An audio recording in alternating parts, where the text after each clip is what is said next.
Welcome everyone to the physics made easy classes. Work energy power की ये हमारी video number 2 है। इसमें एनसीईआरटी के क्वेश्चन नंबर 6 से लेकर क्वेश्चन नंबर 10 तक जो कंटेंट है वो डिस्कस करेंगे। तो स्टार्ट करते हैं विद द क्वेश्चन नंबर 6। अब इस क्वेश्चन के अगेन 4 पार्ट्स रहने वाले हैं, मतलब आपको यहां पे 4 कंसेप्ट्स मिलने वाले हैं। तो पहले कंसेप्ट पे आते हैं। जो फर्स्ट क्वेश्चन का डायग्राम वर्क है मैंने वो यहां पे किया हुआ है। पहले यहां पे आप कंसेप्ट सीखेंगे, उसके बाद इस क्वेश्चन की बात करेंगे। एक फोर्स है, उसको बोलते हैं ग्रेविटेशनल फोर्स। सब जानते हैं उसके बारे में। ग्रेविटेशनल फोर्स के बारे में कहा जाता है कि ये एक कंजर्वेटिव फोर्स है। ठीक है, अब ये हमने यहां पे अर्थ बना ली है, ये अर्थ का सेंटर है, ठीक। और ये एक बॉडी है जो कि अर्थ की फील्ड में है। अब अगर मैं इस बॉडी को यहां पे फ्रीली छोड़ दूंगा तो अर्थ की ग्रेविटेशनल फोर्स क्या करेगी? इस बॉडी को अपने सेंटर की तरफ अट्रैक्ट करेगी। इन शॉर्ट, ग्रेविटेशनल फोर्स अगर लगती है तो वो बॉडी को कहां मूव करवाती है? Centre of the action of force की तरफ। अगर ग्रेविटेशनल फोर्स लग रही है एक बॉडी के ऊपर तो वो बॉडी को कहां मूव करवाएगी? उस बॉडी के सेंटर की तरफ जहां से फोर्स लगाई जा रही है। तो इससे जो बॉडी और सेंटर के बीच में ये डिस्टेंस x है, ये हमारा क्या हो जाएगा? डिक्रीज हो जाएगा। अगर कंजर्वेटिव फोर्स लगती है, ग्रेविटेशनल फोर्स लगती है, उससे x की वैल्यू क्या हो जाएगी हमारी यहां पे? वो हो जाएगी डिक्रीज। ठीक है, यही कंसेप्ट है जो हमको याद रखना है कि whenever a conservative force, example है उसकी gravitational force, acts on a body, in that case the value of x will decrease. और what is the formula of potential energy? ये होता है mgx। तो अगर x डिक्रीज होगा तो उससे पोटेंशियल एनर्जी भी क्या होगी? डिक्रीज होगी। अब इस बात को समझ के क्वेश्चन पे आते हैं। क्या लिखा है यहां पे कि अगर एक बॉडी के ऊपर कंजर्वेटिव फोर्स लग रही है, कंजर्वेटिव फोर्स जो है वो बॉडी पे पॉजिटिव वर्क कर रही है, तो बताइए पोटेंशियल एनर्जी पे क्या इफेक्ट होगा? तो हमने अभी अभी देखा कि जब कभी एक बॉडी के ऊपर कंजर्वेटिव फोर्स लगती है तो बॉडी मूव करती है कहां पे? बॉडी मूव करती है फोर्स के अलोंग, जिससे बॉडी की जो x की वैल्यू है वो डिक्रीज होती है। और अगर x की वैल्यू डिक्रीज होगी तो उसकी वजह से जो पोटेंशियल एनर्जी है वो भी क्या हो जाएगी? डिक्रीज हो जाएगी। तो इसका आंसर ये है, हमसे ये पूछा गया था कंजर्वेटिव फोर्स लगने से पोटेंशियल एनर्जी इंक्रीज हो रही है कि डिक्रीज हो रही है? आंसर है कंजर्वेटिव फोर्स लगने से पोटेंशियल एनर्जी डिक्रीज होती है।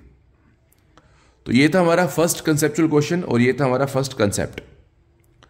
अब क्वेश्चन नंबर 2 और उसमें फिर से एक नया कंसेप्ट स्टार्ट करते हैं। अब यहां पे क्या बोला जा रहा है कि वर्क अगर फ्रिक्शन के अगेंस्ट किया जाएगा तो काइनेटिक एनर्जी पे क्या इफेक्ट होगा? ठीक है, जब भी कोई बॉडी मूव करती है वहां पे होता है रिलेटिव मोशन और वर्क वहां पे होगा फ्रिक्शन के अगेंस्ट। जैसे यहां पे मैंने एक ऑब्जेक्ट बनाया ये वाला, ठीक है। अब ये अगर मूव करना चाह रहा है आगे, इसका मोशन है आगे की तरफ, वेलोसिटी है आगे की तरफ, तो फ्रिक्शन फोर्स कहां लग रही होगी? यहां पे वो लग रही होगी बैकवर्ड डायरेक्शन में, ठीक। तो यहां पे बॉडी की काइनेटिक एनर्जी पे क्या इफेक्ट होगा? तो अब कंसेप्ट पे आते हैं। पहले नंबर 2 कंसेप्ट, वो क्या? फ्रिक्शन हमेशा अप्लाइड फोर्स के ऑपोजिट होती है। क्या बोला? फ्रिक्शन हमेशा क्या होती है? अप्लाइड फोर्स के ऑपोजिट होती है। तो अगर अप्लाइड फोर्स के ऑपोजिट है तो वो जब भी वर्क करेगी बॉडी की वेलोसिटी में क्या आएगा? वहां पे डिक्रीज आएगा। और अगर वेलोसिटी में डिक्रीज आएगा उसकी वजह से काइनेटिक एनर्जी जो है वो भी क्या हो जाएगी? बॉडी की डिक्रीज हो जाएगी। तो फ्रिक्शन के अगेंस्ट अगर वर्क हो रहा है तो बॉडी की काइनेटिक एनर्जी क्या होगी, डिक्रीज होगी। तो ये था हमारा second part of sixth question. Starting with the third part now, C part. इसमें क्या बोला जा रहा है? अब इसमें यह बोला जा रहा है कि इंटरनल फोर्सेस जो हैं, आपको पता है ना, बॉडी पे लगती हैं दो तरह की फोर्सेस। एक होती है बॉडी की इंटरनल फोर्सेस, एक होती है बॉडी की एक्सटर्नल फोर्सेस। जैसे अगर मैं बात करूं इस पेन की, कि अगर इस पेन की स्टडी करें, ये जो मैंने फोर्स लगाई, ये फोर्स कौन सी है? एक्सटर्नल फोर्स है, ठीक है। और इसके मॉलिक्यूल्स आपस में जो फोर्स लगा रहे हैं एक दूसरे के ऊपर, वो कौन सी फोर्स आ जाएंगी? वो आ जाएंगी इंटरनल फोर्सेस, ठीक है। ये हो गया वन पार्टिकल सिस्टम। अगर हम इसके बजाय लें टू पार्टिकल सिस्टम, जैसे ये एक पार्टिकल है, ठीक है, और ये दूसरा पार्टिकल है। अब न्यूटन लॉ के अकॉर्डिंग ये इस पे लगा रहा है फोर्स और ये इस पे लगा रहा है फोर्स। कौन सी फोर्सेस? ग्रेविटेशनल फोर्सेस, ठीक है। Those are again internal forces. और ये जो लगाई, ये कौन सी होगी फिर से? External force. हमको यहां पे पूछ रहे हैं कि इंटरनल फोर्सेस की वजह से क्या किसी बॉडी के मोमेंटम में, ठीक है, उसके rate of change of momentum में कोई इफेक्ट होता है कि नहीं होता है? Rate of change of momentum हो गया कि मोमेंटम कितना तेजी से चेंज हो रहा है, क्या उस चीज पे कोई इफेक्ट होता है इंटरनल फोर्सेस की वजह से? तो इसका आंसर सीधा क्या है? नो। क्यों? क्योंकि न्यूटन का जो सेकंड लॉ है उसने क्या बोला हुआ है? न्यूटन का सेकंड लॉ यही बात बोलता है कि rate of change of momentum is directly proportional to external forces. जो rate of change of momentum है, जिसकी ये क्वेश्चन बात कर रहा है, rate of change of momentum, it is basically DP by D. और वो न्यूटन के सेकंड लॉ के अकॉर्डिंग किस पे डिपेंड करता है? एक्सटर्नल फोर्सेस पे। तो इंटरनल फोर्सेस का डीपी बाई डी को चेंज करने में कोई भी रोल नहीं है। तो ये था हमारा क्वेश्चन नंबर 6 का सी पार्ट। अब इसी क्वेश्चन का आखिरी पार्ट डाटा बेस्ड है, कंसेप्ट बेस्ड है, कि इन इलास्टिक कोलिजन में, कोलिजन दो होते हैं, इलास्टिक और in elastic. In elastic collision में ऐसी कौन सी क्वांटिटी है जो कि चेंज नहीं होती? तो डेफिनेशन हम सभी ने पढ़ी होती है। अगर आपने नहीं पढ़ी है, एक बार उसको रीड करिए। वहां पे लिखा होता है इन इलास्टिक कोलिजन में एक तो total momentum of the system और total energy of the system. Total momentum और total energy of the system, ये दोनों सेम रहते हैं, ये चेंज नहीं होते हैं। तो ये था आपका question number 6 of NCERT containing 4 parts. अब स्टार्ट कर रहे हैं इसका नेक्स्ट क्वेश्चन। यह है इसका क्वेश्चन नंबर 7। अब यहां पे क्या बोला जा रहा है फर्स्ट पार्ट में? यह भी अगेन कंसेप्चुअल है। क्वेश्चन बेसिकली एनसीईआरटी ने ट्रू फॉल्स की फॉर्म में पूछा हुआ है, बट मैंने इसके कंसेप्चुअल क्वेश्चंस बना के यहां पे लिखे हैं ताकि आपका कंसेप्चुअल क्वेश्चन भी कवर हो जाए और आपके ट्रू फॉल्स भी कवर हो जाए, ठीक है। पहले वाले में क्या बोला जा रहा है कि जब भी इलास्टिक कोलिजन होता है, इलास्टिक कोलिजन के दौरान मोमेंटम और एनर्जी इंडिविजुअल बॉडीज के क्या वो कंजर्व रहते हैं कि नहीं रहते हैं? देखो, एक बच्चे ने पढ़ा होता है इलास्टिक कोलिजन में मोमेंटम भी कंजर्व होता है, एनर्जी भी कंजर्व होती है, काइनेटिक एनर्जी भी कंजर्व होती है, लेकिन सिस्टम की कंजर्व होती है। अगर दो बॉडीज कोलाइड कर रही हैं, जैसे एक बॉडी है ये, एक बॉडी है ये, अगर ये बॉडी और ये बॉडी आपस में क्या कर रही हैं? कोलाइड कर रही हैं। ए और बी बॉडीज क्या कर रही हैं? कोलाइड। तो इनको मैं कंबाइंड बोलता हूं सिस्टम। इनका overall combined total energy conserve होती है। इनकी टोटल मोमेंटम की बात करें वो भी कंजर्व होगा।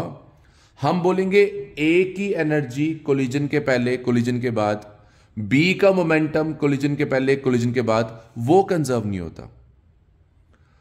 मोमेंटम और एनर्जी कंजर्व होंगे लेकिन सिस्टम के होंगे, कंबाइंड होंगे। Individual energies, individual momentum conserve नहीं होते हैं।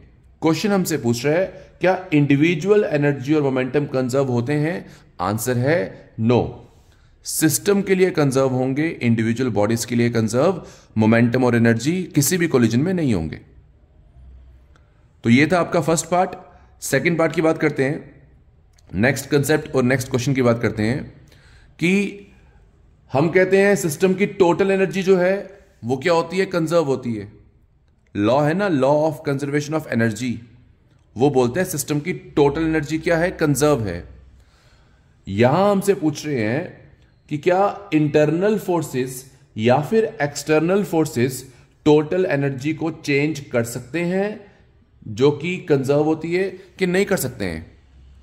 तो याद रखिए, अगर एक बॉडी के ऊपर एक्सटर्नल फोर्सेस हम लगाएंगे, ठीक है, इंटरनल की बात मैं नहीं कर रहा हूं, किसकी बात कर रहा हूं? एक्सटर्नल की बात कर रहा हूं। अगर हम एक बॉडी के ऊपर एक्सटर्नल फोर्सेस लगाएंगे तो एक्सटर्नल फोर्सेस की वजह से बॉडी की जो टोटल एनर्जी है वो इंक्रीज भी हो सकती है और वो डिक्रीज भी हो सकती है। बड़ा सिंपल सा लॉजिक है कि ये एक बॉडी है, वापस से, ठीक है, इसकी जो टोटल एनर्जी अभी है और अब मैं अगर फोर्स लगाऊंगा, ठीक है, तो यहां पे क्या हो रही है? चेंज हो रही है। एक्सटर्नल फोर्स लगाने से बॉडी की जो टोटल एनर्जी है दैट कैन चेंज। तो एनर्जी इज कंजर्व्ड, लेकिन तब तक जब बॉडी पे एक्सटर्नल फोर्स ना लग रही हो। अगर एक्सटर्नल फोर्स लग जाएगी तो बॉडी की टोटल एनर्जी बढ़ भी सकती है और कम भी हो सकती है। अब नेक्स्ट कंसेप्चुअल क्वेश्चन की बात करेंगे सी पार्ट में। अब यहां पे क्या बोल रहे हैं कि is the work done in the motion of a body over a closed loop is zero for every force. यहां पे ये हमारा क्वेश्चन प्रीवियस वीडियो में भी आया था ऐसा कि जो एक बॉडी वर्क करती है, ठीक है, क्लोज्ड लूप पे, जैसे एक बॉडी ने चलना शुरू किया यहां से, अब वो चल रही है घूम के ऐसे उसने अपना पूरा एक क्लोज्ड लूप कंप्लीट कर दिया, सर्कुलर पाथ पूरा कंप्लीट किया, ठीक है। ऐसे क्या हर एक फोर्स का किया हुआ वर्क क्लोज्ड लूप पे जीरो होता है? हमसे ये पूछ रहे हैं। तो आंसर है क्लोज्ड लूप पे, ठीक है, वर्क जो है वो सिर्फ जीरो होगा, लेकिन किसका? सिर्फ कंजर्वेटिव फोर्सेस का। जैसे कि ग्रेविटेशनल फोर्स है, जैसे कि इलेक्ट्रोस्टैटिक फोर्सेस हैं, इनका जो वर्क है क्लोज्ड लूप पे कितना होता है? जीरो। लेकिन अगर आप लेंगे कोई ऐसी force which is non conservative, जैसे फ्रिक्शन हो गई, इन फोर्सेस का क्लोज्ड लूप पे जो वर्क है वो कभी भी जीरो नहीं होता। तो याद रखिए, क्लोज्ड लूप पे वर्क जीरो होगा, बट कंजर्वेटिव फोर्स का, ना कि नॉन कंजर्वेटिव फोर्स का। तो अब स्टार्ट कर रहे हैं नेक्स्ट पार्ट, 7th क्वेश्चन का। यहां पे क्या लिखा जा रहा है? In an inelastic collision the final kinetic energy is always less than the initial kinetic energy of system. Why? अब क्या बोला गया कि किसी भी इन इलास्टिक कोलिजन में फाइनल काइनेटिक एनर्जी कम क्यों होती है इनिशियल काइनेटिक एनर्जी से? तो बहुत सिंपल सा आंसर है, जो हमारे इन इलास्टिक कोलिजन होते हैं, जैसे एक गाड़ी जो है दूसरी गाड़ी से टकराई, जैसे ये पेन जो है वो अभी यहां पे कॉपी पे गिरा, ये कौन से कोलिजन्स हैं? These are inelastic collisions, जो कि हम रियल लाइफ में देख पा रहे हैं। जितने भी कोलिजन्स, इन कोलिजन्स में आप सभी को पता है, जब भी दो चीजें टकराएंगी थोड़ी सी आवाज आती है, साउंड एनर्जी की फॉर्म में एनर्जी का लॉस होता है, हीट प्रोड्यूस होती है, हीट एनर्जी की फॉर्म में हमारी एनर्जी का लॉस हो रहा है। तो जो भी एनर्जी के लॉसेस होते हैं इन इलास्टिक कोलिजन में, वो काइनेटिक एनर्जी का ही लॉस हो रहा है। इसीलिए स्टार्टिंग की काइनेटिक एनर्जी ज्यादा होती है और बाद की काइनेटिक एनर्जी कम होती है। तो यहां पे खत्म होता है हमारा question number 7, again consisting of 4 parts. I hope यहां तक सभी को समझ आया होगा। इस पॉइंट तक अगर आपको समझ आ चुका है तो पहले वीडियो को पॉज करके काइंडली कमेंट कि आपको यह कंटेंट समझ आ रहा है, ठीक है। इसके बाद हम नेक्स्ट स्टार्ट करेंगे क्वेश्चन नंबर 8। अब इसमें क्या बोला जा रहा है, इसमें अगेन इलास्टिक कोलिजन की बात हो रही है। पहले सुन लेंगे एक बार क्या लिखा जा रहा है। In an elastic collision of two billiard balls, ठीक है, is the total kinetic energy conserved during the short time of collision of the balls. अब यही जो क्वेश्चन है मैं आपको डायग्रामेटिकली समझाता हूं।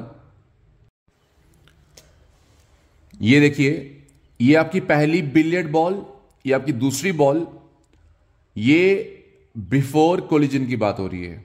कोलिजन के पहले मान लो ये बॉल नंबर 1, बॉल नंबर 2 आपस में कोलाइड करने वाले हैं।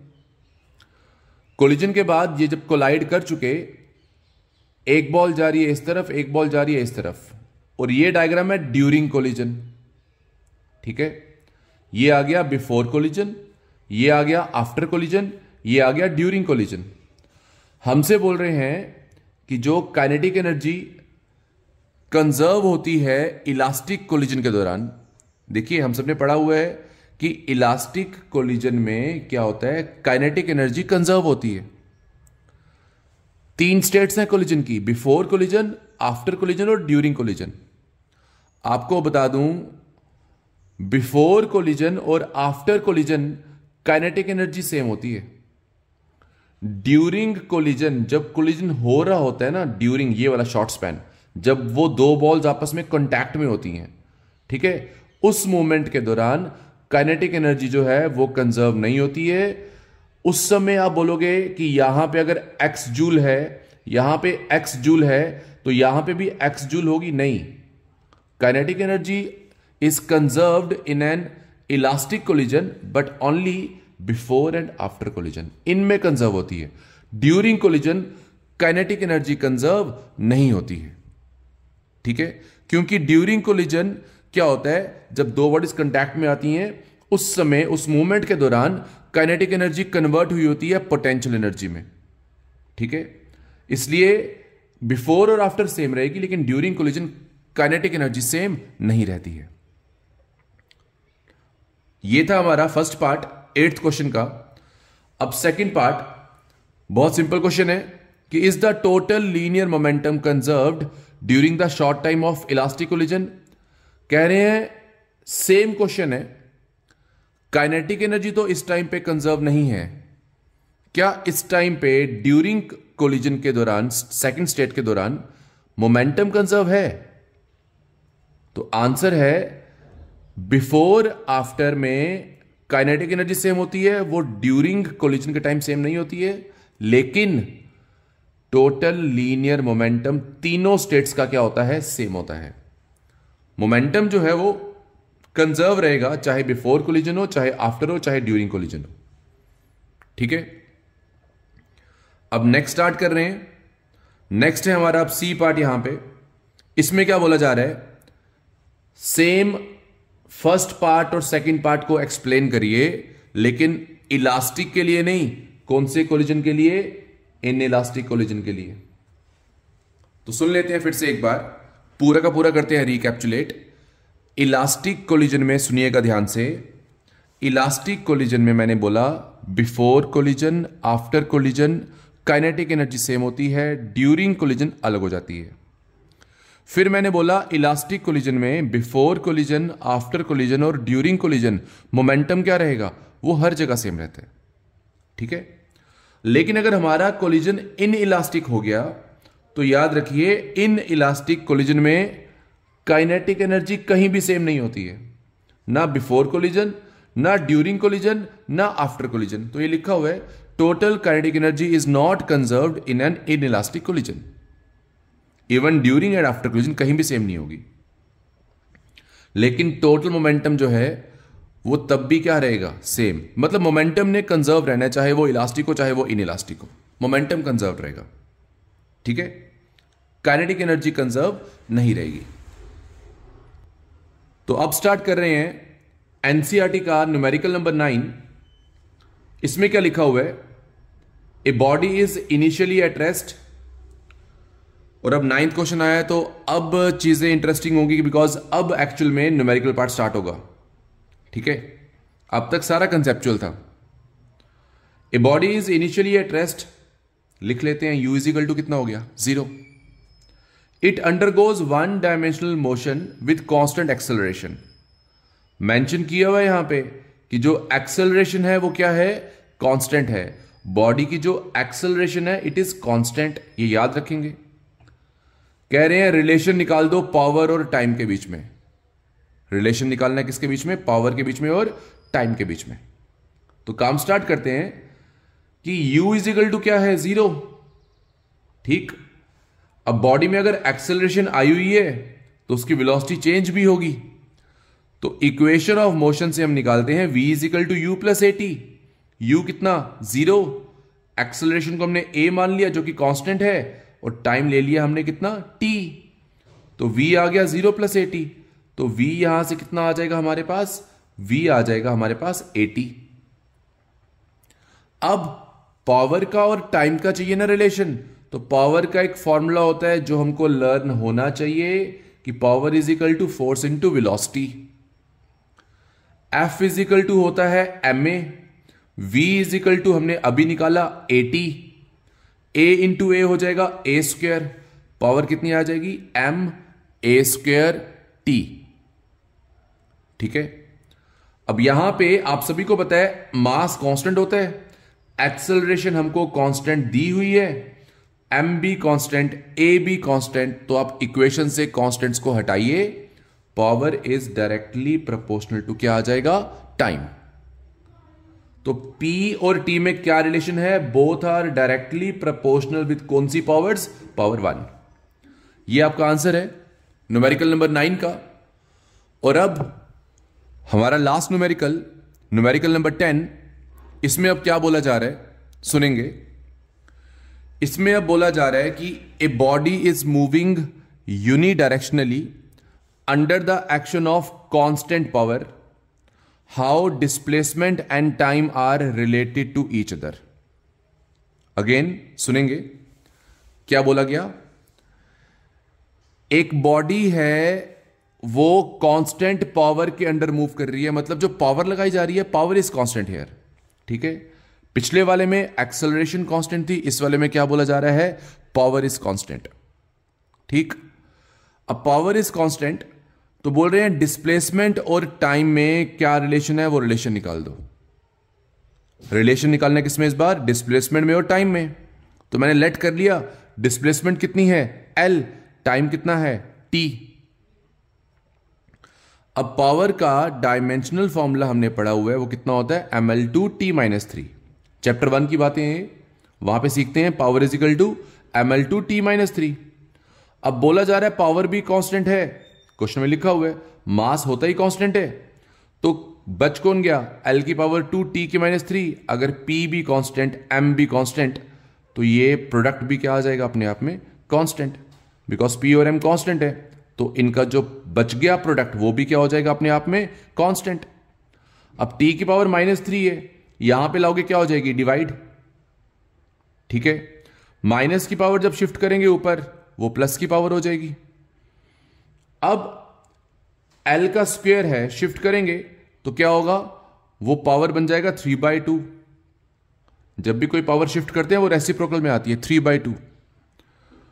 और फिर से अगर हम कांस्टेंट को हटाएंगे तो एक रिलेशन बनेगा L is proportional to T की पावर 3/2। तो डिस्प्लेसमेंट में और टाइम में क्या रिलेशन है, L is proportional to T की पावर क्या लिखा हुआ है 3/2। तो ये था हमारा आंसर न्यूमेरिकल नंबर 10 का ऑफ एनसीईआरटी। तो आई होप सबको ये न्यूमेरिकल समझ आए हो। ठीक है, समझ आए हो तो अच्छी बात, कोई डाउट रह गया हो तो कमेंट्स में जरूर मेंशन करिएगा। इस वीडियो में इतना ही।